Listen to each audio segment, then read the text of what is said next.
majesty of motion, from the boundless everywhere, comes the magic name Majestic, mighty monarch of the air.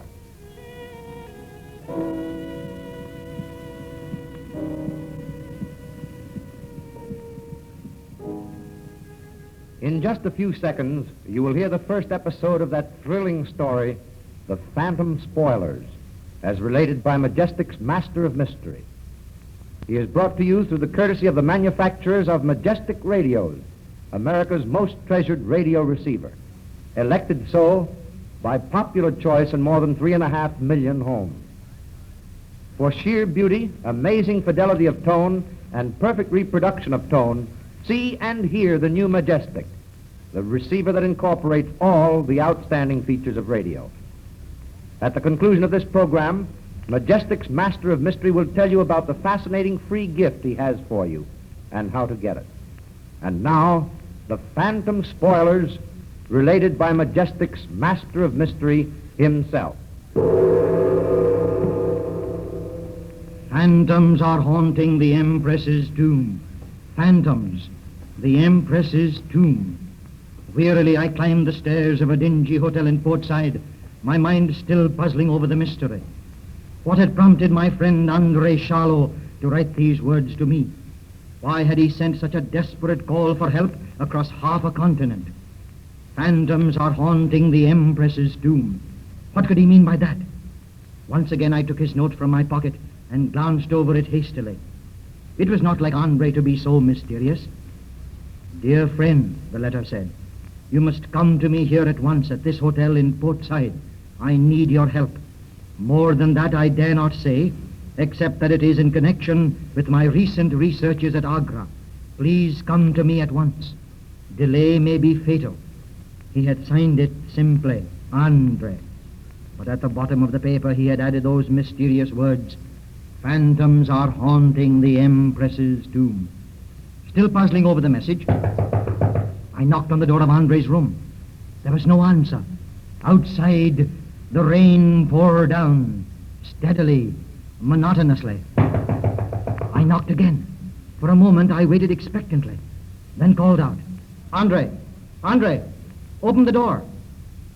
Again, there was only silence. I looked around. The hall was dimly lit. From outside came the steady drip, drip of the falling rain. A strange sense of foreboding began to creep over me. André must be in that room. The hotel clerk had told me so. Then, why didn't he answer me? Furiously, I began pounding on the door. André, let me in. I stopped a moment and listened. Suddenly, yet distinctly over the pouring rain, I heard another sound, the sound of a man in agony. A low, stifled moan. Then, from that room, I heard a voice, calling faintly. My heart missed a beat. It was the voice of André. You have come too late. Frantically, I threw my whole weight against the door. It gave with a loud crash of splintering wood. Flinging myself into the room, I almost stumbled over something that lay on the floor. For a second, I stood there, looking down on it. A feeling of sickening horror swept over me. It was the body of a man lying face downward, a knife between his shoulder blades. I did not need to turn the dead face over to know that it was André. I knelt beside him. The words he had cried out to me through the door with his last gasping breath were all too true. I was too late. André Charlot had been murdered. Had I been but a few seconds sooner, I might have saved him. I sprang up, looked quickly about me for some possible clue. Except for the knife, small, peculiarly fashioned, somewhat oriental in character, there was nothing. I ran to the window. It was open. Outside, the rain still streamed down, drearily, monotonously. Through that window, the man who had killed my friend must have made his escape. Why had André Charlot been murdered? Who had killed him? I looked again at the body. There was something in his hand.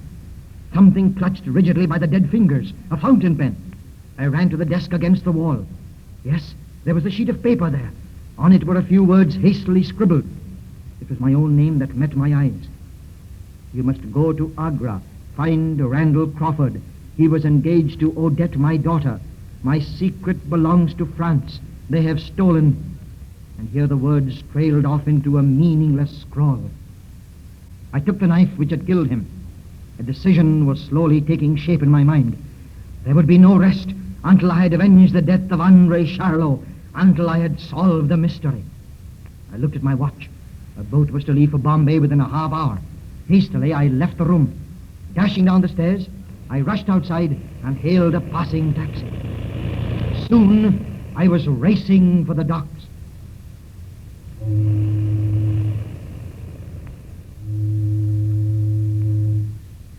A few hours later, I sat alone in my cabin, the victim of an unnameable depression.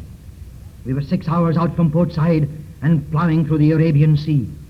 I could hear the faint throb of the engine, the slosh of waves against the ship's side, the dismal wail of foghorns. It was beginning to get on my nerves. There was something indescribably depressing about the whole atmosphere of the ship. It was everywhere. I had just come to my cabin from the upper deck. There, on the white faces of those who passed me in the fog, I saw reflected the same restlessness, the same disquiet that I felt myself. Alone, once more in my cabin, I could see nothing but the face of Andre, could hear nothing but that last pitiful cry of his. I took up a book and tried to read. It was useless. That feeling of unrest was growing steadily. I had felt it ever since I came aboard at Port Said. It was as though someone were watching me. As if someone were watching me. I jumped to my feet. Silently, I tiptoed to the wall of my cabin. Flattening myself against it, I edged along to the connecting door of the next cabin. Then, with a quick jerk, I pulled it suddenly open. Framed in the doorway was a stranger, his manner cringing. I beg your pardon, sir. I was just going to knock. Let me come in, please. The man was white-faced, trembling. His eyes were the eyes of one afraid for his life. I stood aside to let him pass. He almost ran into the room. I closed the door after him. He glanced at it with the look of a trapped animal. I seated myself opposite him. Well, what can I do for you? I tried to make my voice as reassuring as possible. The man was trembling as though with the palsy. You know what you can do for me. You can make them leave me alone. I stared at him in amazement. Obviously, the man believed his words had some meaning for me. He was still shaking uncontrollably. I placed my hand on his arm. Try to control yourself, my friend. You're making a mistake. I haven't the least idea of what you are talking about. He recoiled violently from me. His face was livid. Don't lie to me. I know who you are. I know what you are after, but you won't get it, you hear? You won't get it.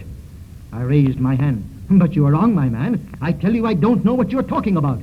For a moment he stared at me, speechless. Then he spoke again, his voice lower. No, I'm not wrong. I saw you. You went into his room, there at the hotel in Port Said. No, I'm not wrong. I know what you were after, but you didn't get it. Did you? You didn't get it because I got there first. His voice stopped on a shrill, high note of hysteria. Then suddenly, his face froze into a look of the most abject fear. Listen, there it is again. As he spoke, I heard it too. A low, peculiar whistle, like the call of some strange wild bird. As we listened, it came again. The man leaped to his feet with a strangled cry. They found it! That's the signal that means. But no, they couldn't have found it. They couldn't. I hid it. He ran to the door.